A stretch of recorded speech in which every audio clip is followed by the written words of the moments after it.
Praise the Lord. परमेश्वर आप सबको बहुत आशीष दे। आज हमारे बीच में सिस्टर हैं, एक बहन है, इनकी गवाही हम आप सबको सुनाना चाहते हैं। ये हिंदू फैमिली से, हिंदू बैकग्राउंड से आती हैं और किस तरीके से परमेश्वर ने इनके जीवन में अद्भुत काम किए, वो गवाही आपके बीच में आज देना चाहते हैं। आप सुनिए और इस गवाही को सुनकर आशीषित होइए।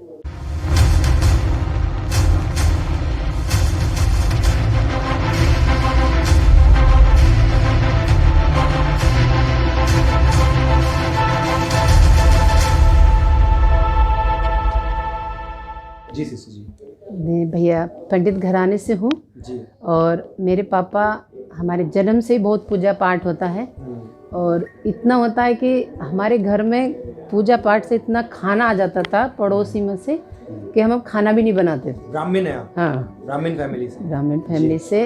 और जब त्योहार होते थे तो खाना बनाने की हमें ज़रूरत नहीं पड़ती थी। कर्म कांड करने जाते होंगे? हाँ हाँ, कर्म कांड करने जाते थे और खाना हमारे घर इतना आता था कि हमारे पड़ोसी भी खाते थे। अच्छा। तो जैसे मैंने अपने पापा के घर में देखा पूजा पाठ होता है तो मैं भी उसी में ढल गई। उसमें ढलते ढलते मैं 12-13 साल की जब हुई ना, तो मेरी जो पूजा थी, पाठ थी, इतनी बढ़ गई भक्ति। मैंने सोचा अगर जितना मेरे पापा करते हैं मैं उससे ज़्यादा करूँगी। मुझे संसार से ऐसा हो गया था कि संसार अच्छा नहीं, अब प्रभु ही सब कुछ है। तो नवरात्रे होते वो पूरे रखती, कभी लोम के जोड़े से रखती, हफ्ते में 4 व्रत रखती। और 4 व्रत रखने के बाद भी मेरे भैया पंडित थे, कह रहे थे तेरे ऊपर शुक्र भारी, शनिचर भारी, बृहस्पति भारी। मैंने ठीक है, सब करती। ज्योतिष भी करते थे? हाँ हाँ, ज्योतिष विद्या भी थे वो, सबके घर जाते थे। उसके बाद मैंने क्या करा, काफ़ी समय के बाद अपने घर में कुंड बना लिया एक, मैं उसी में ही हवन करती थी। नहीं, उन्हें कैसे पता चला कि ये सारी चीजें आप पर भारी है? पंडित थे ना, वो खुद ही बताते थे, क्या औरों को ही बताते, तेरे पर शुक्र है, तेरे पर शनिवार है। नहीं मतलब आपके जीवन में कष्ट चल रहा था, कोई प्रॉब्लम चल रही थी, इसलिए कि अपने आप से ही बोल दिया? नहीं, थोड़ा था मेरे जीवन में। अच्छा ठीक है। परेशानी थी मेरे जीवन में, तब वो बताते थे कि ऐसा ऐसा कर लेना। नहीं ठीक है, मैंने घर में एक हवन बनाया और उसमें ही हवन जो भी होता था, हवन सामग्री छोड़ दी थी उसमें। उसके बाद ऐसे ही चलता रहा। तो मैंने सोचा कि मैं मंदिर में जाके मैंने देखा, टीवी में देखा कि गर्दन काट के चढ़ा देते हैं तो परमेश्वर खुश हो जाते हैं। अच्छा। तो मैंने सोचा मतलब वो ईश्वर खुश हो जाते हैं जिनकी आप उपासना करते हैं? हाँ, उपासना करते हैं। तो नवरात्रे का समय था, मैंने बहुत बड़ी संडासी ली एक। अच्छा। और उसे छिपा के अपने साथ में रख के ले गई मैं मंदिर में। तो मैंने कहा यहाँ पे अगर कोई नहीं होगा तब मैं अपनी गर्दन काट के अपनी गर्दन काट के आप चढ़ाने वाले? हाँ, अपनी गर्दन काट के मैं चढ़ाने वाली थी। मैं सारा दिन वहीं बैठी रही कि ये सब हटे, क्योंकि ऐसे गर्दन काट के चढ़ाना आत्महत्या है ना, ये भी पता था आत्महत्या है। पर मैं सोचती मैं प्रभु को खुश करूं। क्या करना चाहते थे वो गर्दन काट के अपनी चढ़ाने? हासिल में ये करना चाहती, प्रभु खुश हो, मेरे से बातें करें। कौन सा प्रभु? काली थी, काली माता को खुश करना चाहते थे? खुश करना चाहती थी मैं। अच्छा। कि ये खुश हो जाएं और मुझे कुछ दें अपनी तरफ जब से। गर्दन ही कट गई तो मिल के क्या फायदा आपको कुछ? नहीं, मैंने देखा था ना अक्सर के टीवी में देखा था, जुड़ जाती है। अच्छा, गर्दन वापस जुड़ जाती है? वापस जुड़ जाती है। मेरी सोच देख के ऐसी हो गई। जैसे दिल्ली में एक ऐसा केस हुआ था, वहाँ पर एक पूरी फैमिली इसी देवताओं को खुश करने के लिए पूरी की पूरी फैमिली ने खुदकुशी कर ली थी फांसी लगाकर। बहुत केस फेमस हुआ था वो। तो भैया जी मैं 2 दिन गई। 2 दिन जाने के बाद वहाँ भीड़ कम नहीं हुई। फिर मेरा माइंड बदल गया, मैं फिर गई नहीं। मैं कि 2 दिन से भीड़ है, अब मैंने नहीं जाना वहाँ पे। मेरी सोच बदल गई। सोच बदलने के बाद काफ़ी समय के बाद मेरी शादी हो जाती है। उसके बाद मैंने हनुमान चालीसा करा। अच्छा। हनुमान चालीसा करा, नीचे लेटना, उबला हुआ खाना खाना, किसी के घर नहीं जाना। और उससे पहले मैं मेहंदीपुर होके आई। मेहंदीपुर में जैसे मैंने मंदिर में एंट्री करी, 2 बंदर मेरे यहाँ बैठ गए। अच्छा। बड़े तकड़े। अच्छा। तो जो मेरे साथ में गए वो खुश हो गए, कह रहे हनुमान जी तुम्हारे ऊपर आके बैठ गए। मैंने ऐसा भी क्या कि हनुमान जी मेरे ऊपर आके बैठ गए? तो मैं ये भी अच्छी खुशखबरी की बात है। उसके बाद मैं घर आ गई। घर आने के बाद 40 दिन के बाद मैंने हनुमान चालीसा करने के बाद मेरे 8-10 बोतलें लगी। क्या? वो कमजोरी बीट में ग्लूकोज की इतनी कमजोरी हो गई। मैंने सोचा ये तो बड़ी बेकार बात है, एक तो मैं इन्हें मनाने में लग रही हूँ। मतलब आपने उपवास किए थे? हाँ, उपवास 40 दिन के। 40 दिन उपवास किए, उन्हें मनाने के लिए, खुद प्रसन्न करने के लिए। मैंने किया। उसके बाद मेरे ही 8-10 बोतलें लग गई और मैं बिल्कुल अब यहाँ खाट पर से मैं एक लग बात गई। आपको बताना चाहता हूँ कि जब मैं प्रभु पर नया विश्वास किया था, मैंने नया विश्वासी था मैं, तब मुझे पता चला उपवास के बारे में, और मैंने दिन रात के 11 उपवास रखे थे। रात को खाना नहीं खाता, दिन को भी नहीं खाना, रात को भी नहीं खाना, दिन रात के 11 उपवास रखे थे। और उपवासों के साथ ही साथ मैं काम पर भी जाता था, घर भी आता था, और एक पैसे की कमजोरी मेरे ऊपर नहीं आई।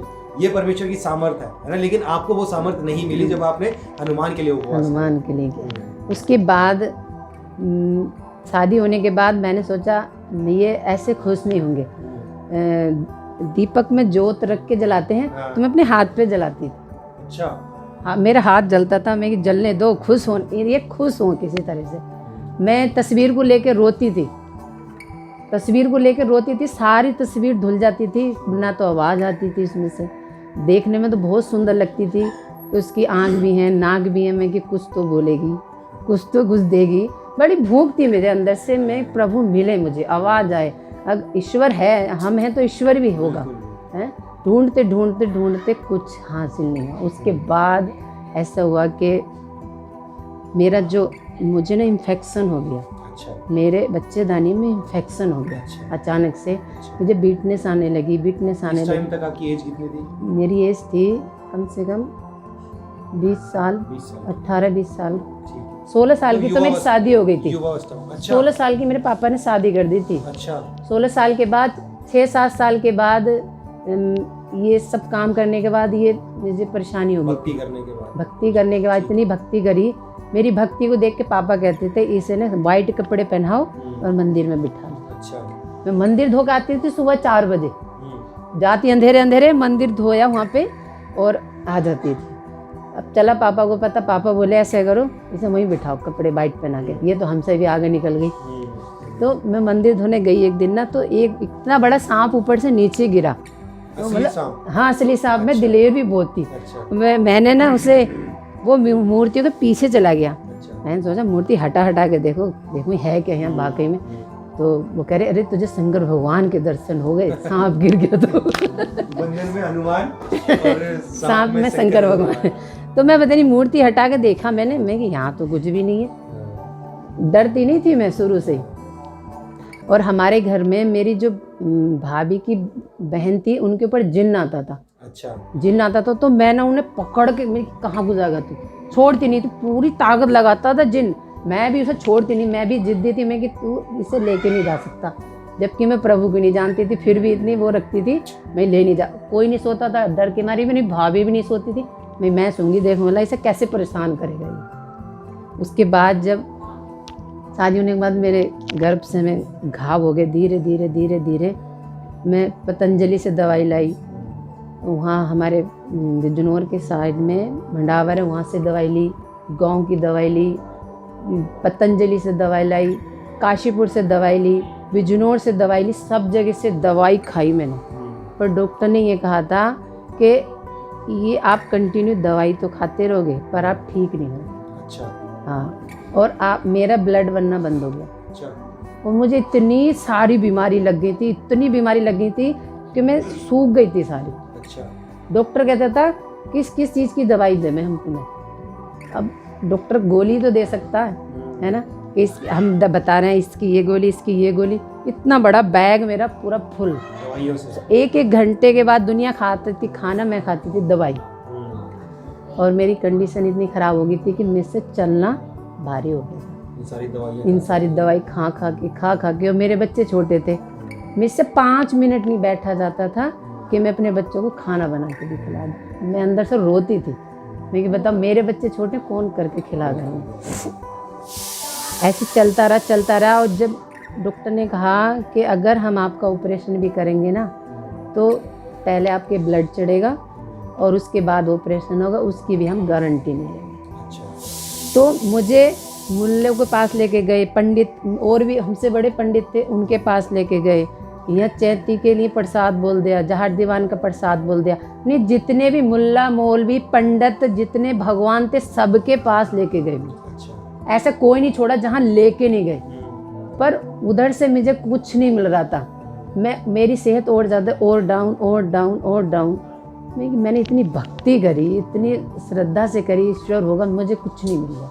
यहाँ तक कि गर्दन भी काटने को तैयार। गर्दन भी काटने को तैयार, हाथ पे बत्ती भी जलाने को तैयार, हाथ जल रहा, फिर भी कुछ नहीं मिल रहा। तो उसके बाद क्या हुआ कि मैंने बोल दिया बच्चों के पापा से, मेरे पापा के घर छोड़िया, क्योंकि मैं बेड पर रहती थी हर समय, दीवारों को पकड़ पकड़ के मैं वॉशरूम जाती थी, ये कंडीशन हो गई थी। डॉक्टर ने कह दिया था ये कुछ समय के मेहमान हैं तुम्हारे, इन्हें खिला दो पिला दो, जो भी करना तुम्हें, क्योंकि मैंने सोचा ये पैसे लेके ऑपरेशन कर रहे हैं, फिर भी ये गारंटी नहीं ले रहे, तो इससे अच्छा तो मैं दवाई खाते खाते मर जाऊँ।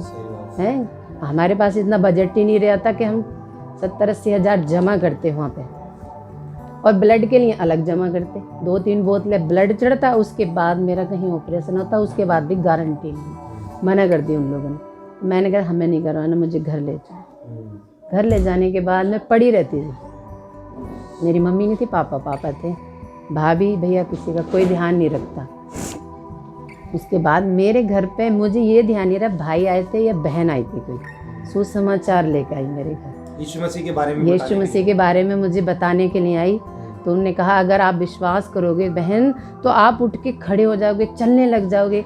मैंने कहा इतने सारे भगवानों को पूछ, आप जानते थे उनको जो आपके घर पे आए सुसमाचार लेकर? वो हमारे गाँव से आए, गाँव से ही आए, गाँव से आए थे। और उनको बताया किसने था आपके विषय में?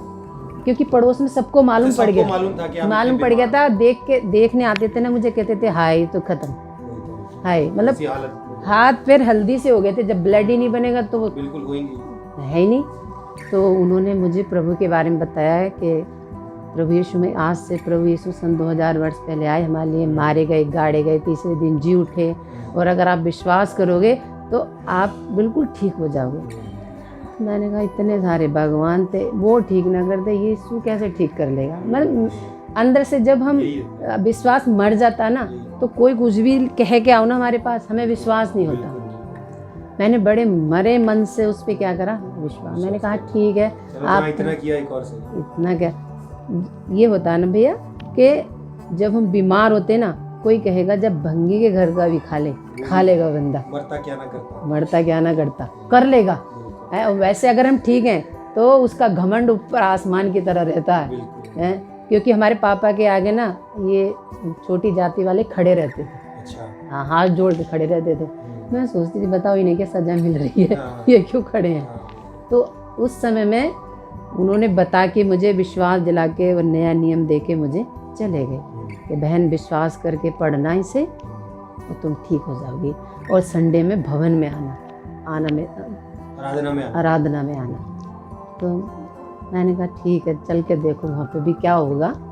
मैं चली गई वहाँ पे, मैं अपने बेटे को लेके, उसका हाथ पकड़ के, चला नहीं जा रहा था ना, मैं धीरे धीरे धीरे धीरे मैं सड़क पे गई, और एक ट्रैक्टर की लारी भर के आती थी दूसरे गांव से, मुझे बिठा के भवन में ले जाती, आराधना सुनती, प्रार्थना सुनती, फिर वापस आती, फिर वापस आके फिर से मैं अपना कर्म कांड करती, पूजा पाठ करती, आराधना से आके अच्छा। मतलब शरीर में जान नहीं है, फिर भी घंटे हिला रही हूँ मैं खूब घंटी हिलाती घर आके।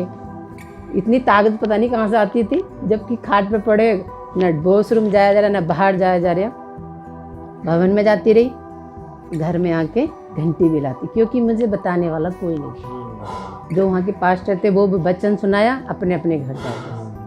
काफ़ी समय चलता रहा 1-2 महीने, तो मुझे ऐसा लगा जैसे मेरे हाथ पैरों में जान सी आ गई, और मैं चलने, धीरे धीरे चलने लग गई। मैंने कहा यीशु के नाम में है तो कुछ ज़रूर। इतने सारे भगवानों ने कुछ नहीं करा, सिर्फ यीशु के नाम में मुझे हो गया डॉक्टर फेल, वैद्य फेल, हकीम फेल, और जी मुल्ला मौलवी फेल, और ये एक नाम मिला यीशु, वो बल दे रहा मुझे, ताकत दे रहा मुझे। ऐसे होते होते साल भर हो गया, और मैं बिल्कुल ठीक, अच्छा, बिल्कुल ठीक, हाथ पैर बिल्कुल ऐसे लाल लाल से हो गए। तो मैं अपनी बहन के घर गई, उन्होंने कहा कि तेरे अंदर ब्लड नहीं बन रहा था, तू नब्बा के यहाँ पे। मैं अपने ब्लड को नब्बाने गई, डॉक्टर ने 2 घंटे बाद रिपोर्ट दी, और डॉक्टर ने कहा कि आपका ब्लड पूरा है। क्या हुआ? ब्लड बनना चालू हो गया? क्या हुआ? नहीं, बना नहीं, पूरा है। नहीं, बनना चालू हो गया था जब आप आराधना में जाने लगे, ब्लड बनना चालू हो गया। ब्लड बनना शुरू हो गया था। मैं कह रही, हैरान हो गई मैं भी, ऐसे कैसे हो गया, जबकि बन रहा था। डॉक्टर ने मना कर दी थी, अब इतना हो गया कि फुल हो गया, पूरा हो गया, ये कैसे हो गया। आप आराधना में जाते थे तो क्या यीशु मसीह ने आपसे कुछ लिया, पैसे वैसे, या कोई गर्दन कटाने की बात, ऐसा कुछ? ऐसा कुछ नहीं लिया, मतलब आपने कुछ नहीं दिया? नहीं, आपसे किसी से कुछ नहीं मांगा गया? नहीं, आराधना में कुछ नहीं मांगा गया? नहीं मांगा। फ्री में प्रभु ने आपको चंगाई भी दी? फ्री में चंगाई मिली। उसके बाद काफ़ी समय के बाद मैंने अपने गर्भ से एक अल्ट्रासाउंड कराया दूरबीन के जरिए कराने के बाद मेरा गर्भ से ऐसा हो गया था जैसे ये वाइट है ना, बिल्कुल साफ एकदम, क्या मतलब कोई दाग नहीं, कोई धब्बा नहीं, कोई पस नहीं, जबकि कंटिन्यू पस जाता था, मुझे बदबू आती थी मुझसे, अपने आप ही संभला नहीं जाता था समझ लो। तो एकदम मतलब क्लीन हो ऐसा गया। रोग जो बिना ऑपरेशन के ठीक नहीं हो सकता था, वो भी ऑपरेशन होने के बाद भी ठीक नहीं हो सकता, ठीक नहीं, गारंटी नहीं मतलब थी। वो चीज़ निकल जाती, हाँ। वो भी गली सड़ी इतनी हो गई थी अंदर कि डॉक्टर हैरान थे कि ये जीवित कैसे, सांस से बहुत कैसे, बड़ी गवाही है, इन्फेक्शन फैल चुका था मेरे अंदर, बहुत बड़ी गवाही। सड़े हुए अंग को ठीक करना और ब्लड बनना रुक गया, वो ब्लड बनने लगा सिर्फ आराधना करने से। ये सिर्फ सच्चा जीवता परमेश्वर कर सकता है और कोई नहीं कर सकता, है ना। इन्होंने देखना गर्दन भी काटने के लिए ऐसा होता है कि अब देखो, अब आपको क्या लगता है कि आप उस वक्त जिनकी उपासना करते थे वो क्या थे, जिनकी आप उपासना कर रहे थे वो क्या थे?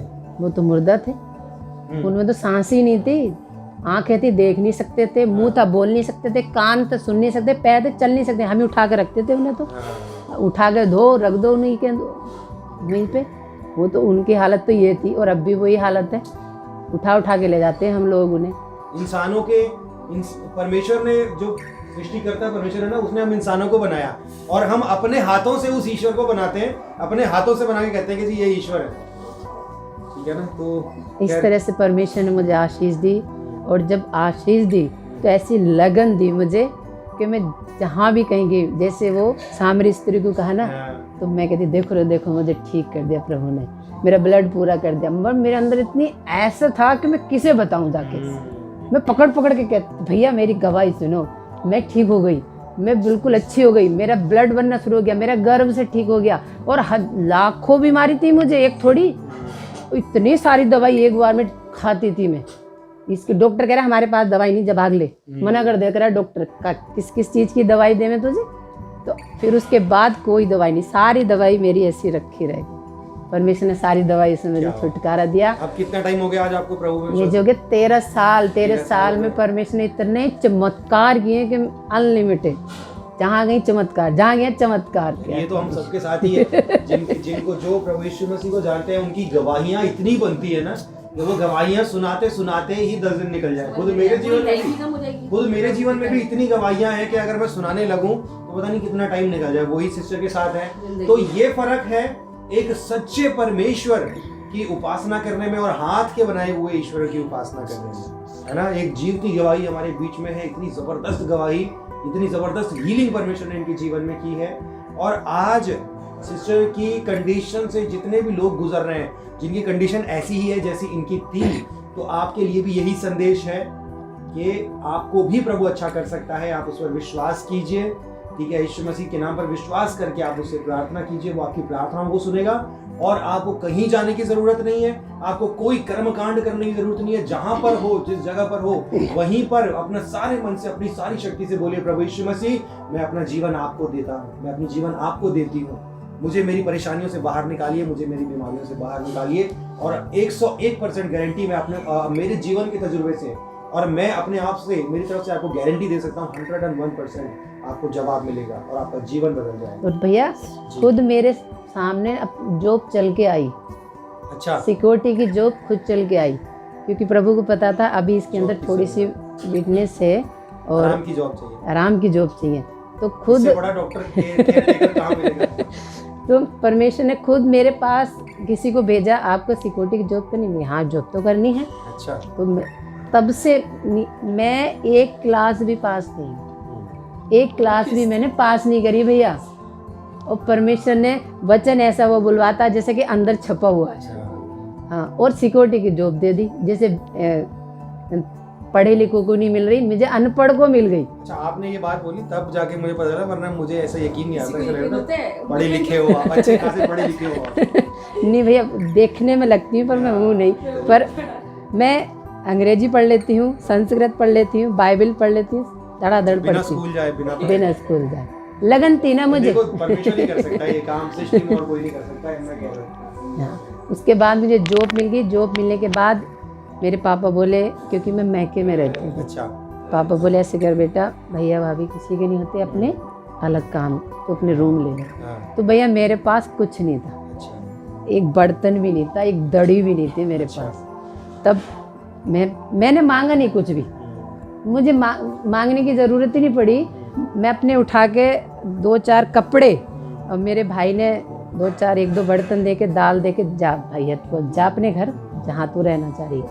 उसके बाद दड़ी भी आ गई, गैस चूल्हा भी आ गया, पंखा भी लग गया, और मैं नीचे बिछा के चटाई दड़ी नीचे सोती थी। 12 घंटे की जॉब करती, उसके बाद शाम को सुसमाचार लेके जाती। क्या हुआ? और रात में पंखा झलती। जब मुझे फैन नहीं मिला था ना, तो नीचे चींटे आते, मेरा बेटा नीचे सोता, मैं उसे भगाने में लगती, उसकी हवा करती रहती थी। और शाम को इकट्ठा करती, बैठो यहाँ को, मेरे साथ प्रार्थना करो। जिस घर में गई मैं, ड्रिंक करते थे, मारते थे, मैंने कि विश्वास करो ये सब चला जाएगा आपका, पर मेरे साथ प्रार्थना करो बैठ के। आज वही भाभी भैया बिना ड्रिंक के इतने प्यार से रहते हैं घर में, आनंद से रहते हैं। जहाँ जहाँ मैं गई वहाँ चमत्कार ही करा परमेश्वर। देखो, एक तो इनको आशीष दी, ठीक है, और सिर्फ इनको आशीष नहीं दी, इनको आशीष का मूल बनाया। पहले इन्होंने खुद आशीष पाई, अब इनके द्वारा लोग आशीष पाते हैं, ठीक है। तो देखिए कितनी अद्भुत गवाही है, और परमेश्वर आपको इस गवाही के द्वारा बहुत आशीष दे। ये गवाही के द्वारा बहुत से लोग आशीष पाने वाले हैं, ठीक है। तो परमेश्वर आपको आशीष दे एक अच्छी गवाही के लिए, और एक और गवाही के साथ आप फिर मिलेंगे, ठीक है। और कुछ कहना चाहते हैं? ठीक है, परमेश्वर आप सबको आशीष दे। God bless you. जय मसीह। जय मसीह।